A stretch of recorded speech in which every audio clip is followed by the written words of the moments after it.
Congress party ચૂંટણી પંચના નિર્ણયને આવકારે છે। આવતા દિવસોની અંદર કોંગ્રેસ પાર્ટી આખા ગુજરાતની અંદર તમામ નગરપાલિકાઓ એકલા હાથે ચૂંટણી લડવાના છે અને ચૂંટણી જીતવા માટેનો કોંગ્રેસનો પ્રયત્ન રહેશે। આમ આદમી પાર્ટી સાથે પણ અમારી વાતચીત ચાલુ છે। અમે સાથે રહીને ચૂંટણી લડીશું, કારણ કે આમ આદમી પાર્ટી અને કોંગ્રેસ વિરોધમાં લડશે। ત્રિપાંખીય જંગ થશે તો બંનેને નુકસાન થશે। જ્યારથી જ સ્થાનિક સ્વરાજ્યની ચૂંટણીની જાહેરાત થઈ છે, તારીખો જાહેર થઈ છે, ત્યારથી જ રાજકીય માહોલ ખૂબ ગરમાયો છે।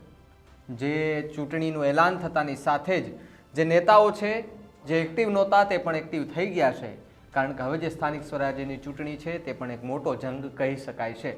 પરંતુ આ સ્થાનિક સ્વરાજ્યની ચૂંટણીની અંદર લોકોને એવું હતું કે શું ભારતીય જનતા પાર્ટીની સામે પણ ગઠબંધન હશે, કે જેમાં કોંગ્રેસ અને આમ આદમી પાર્ટી બંને ગઠબંધન કરી અને ભારતીય જનતા પાર્ટી સામે લડશે।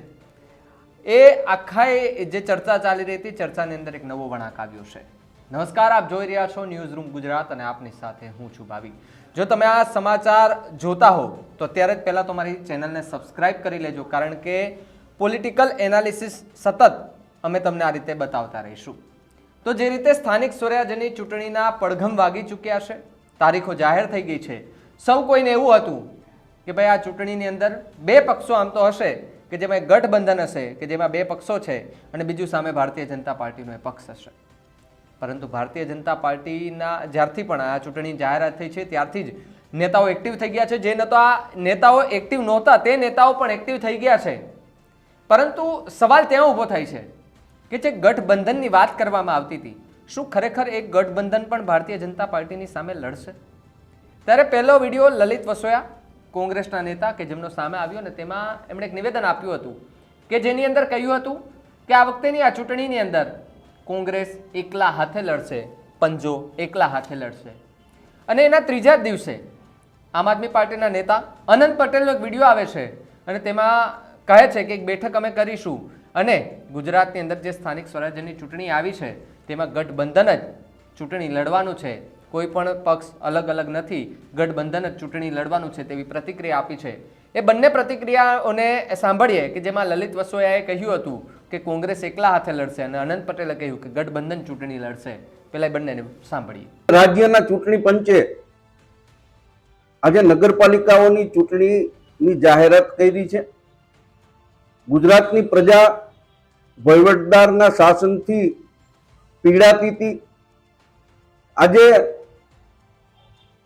ચૂંટણી પંચે આ ચૂંટણી જાહેરાત કરી અને પ્રજાને પીડામાંથી મુક્ત કરી છે। લોકો પોતાના ઈચ્છિત નગરપાલિકાના શાસકોને ચૂંટશે અને નગરપાલિકા વિસ્તારની અંદર જે વિકાસના કામો માં અવરોધ આવતો હતો એ અવરોધમાંથી એમને મુક્તિ મળશે।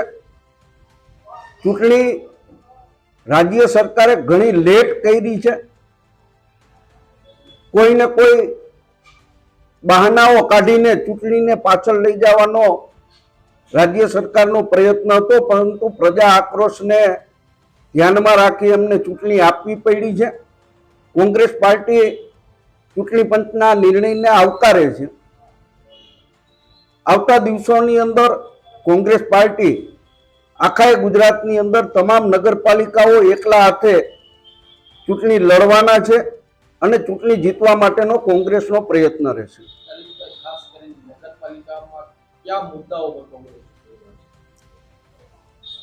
ભારતીય જનતા પાર્ટીના આ વહીવટદારના શાસનમાં જે ગેરવહીવટો થયા છે, લોકોએ જે હાડમારીઓ ભોગવી છે અને નગરપાલિકાના શાસકો જે વહીવટદાર હતા એની અનાવડતને કારણે પ્રજાએ મુશ્કેલીનો સામનો કરવો પડ્યો છે।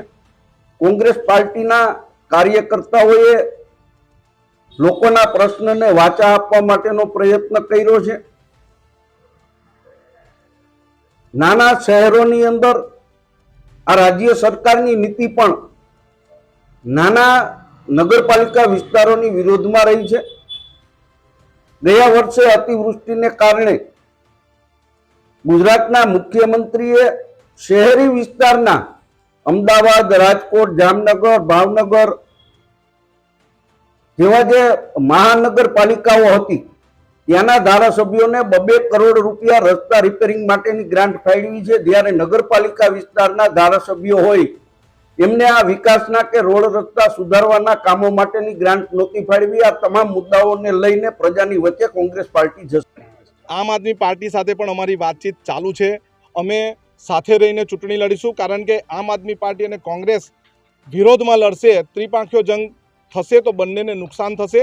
એટલે અમારા ઉપલા જે પણ નેતાઓ છે એમના દ્વારા એમની સાથે વાતચીત ચાલુ છે. કઈ રીતે રણનીતિ રહેશે? રણનીતિ રહેશે કે બંને આમ આદમી પાર્ટી અને કોંગ્રેસ સાથે મળીને લડે એવી રણનીતિ રહેશે.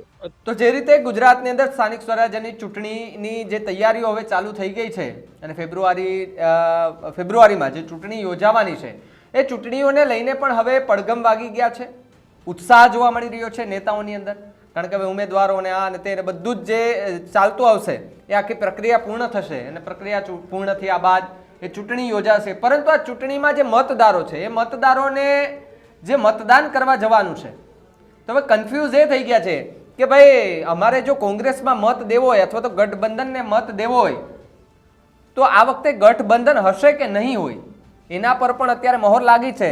ફૂલ સ્ટોપ ત્યાં લાગ્યો છે કે 2 નેતાઓના જે નિવેદન આવ્યા છે બંને નેતાઓના નિવેદનો અલગ અલગ છે. કારણ કે કોંગ્રેસ હવે એવું કહી રહી છે કે ભાઈ અમારે આ વખતે હવે ગઠબંધનથી નથી લડવું, અમારે તો એકલા હાથે લડવું છે. ત્યારે આમ આદમી પાર્ટીના નેતાઓ કહી રહ્યા છે કે ભાઈ ગઠબંધન જ ચૂંટણી લડશે. એટલે ભારતીય જનતા પાર્ટીના આંતરિક વિવાદ વચ્ચે એક નવો વિવાદ આવ્યો છે, એ ગઠબંધનની અંદર આવ્યો છે. અને ગઠબંધનની અંદર વિવાદ એ આવ્યો છે કે હવે એક પક્ષ કહી રહ્યું છે અમે એકલા હાથે લડીશું, ત્યારે બીજો પક્ષ એવું કહી રહ્યું છે કે ગઠબંધન જ ચૂંટણી લડવાની છે અને જીતવાની છે. ત્યારે આ નિવેદન પર તમારું શું માનવું છે અમને કમેન્ટ કરીને ખાસ જણાવજો. તો આવા જ વધુ સમાચાર માટે આપ જોતા રહો ન્યૂઝરૂમ ગુજરાત. નમસ્કાર.